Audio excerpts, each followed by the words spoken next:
a lot of my early understandings of Christ and of who he was and who he represented to me personally was very, I have to do X, Y, and Z in order to get something in return. I go to church every Sunday. I do what my parents do. I do what my friends do. Everyone wants to be able to feel like they fit in. And if you're going to church and you're around people who are in church a lot, your first instinct isn't going to be to run the other direction. Your idea is, okay, well, what can I do here to make me feel like I belong with this people that I'm with? It was a youth trip for middle school. You can imagine the BJCC, nothing but a cappella.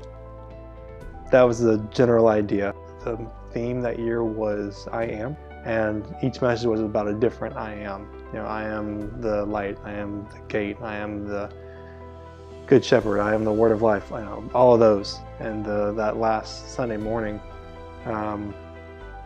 we were going over just different things that we learned throughout that weekend.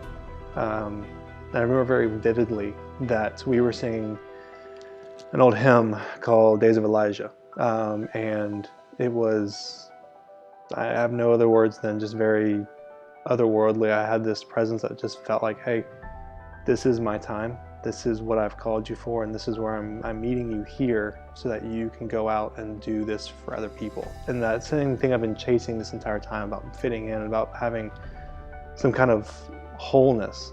It was a very just soft whisper in the back of my ear. Stop chasing those things, I'm right here.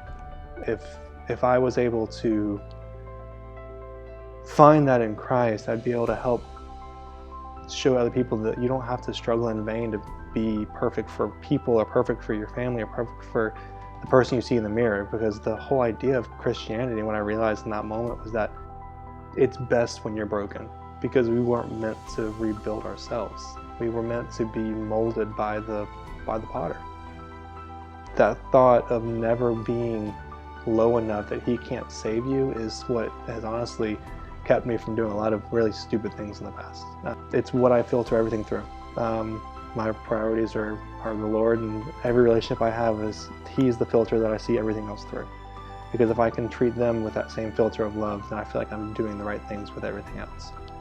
Something that my wife and I want to look at doing is leading a small group, because unless y'all found something, there is not a married small group between the ages of 20 and 30.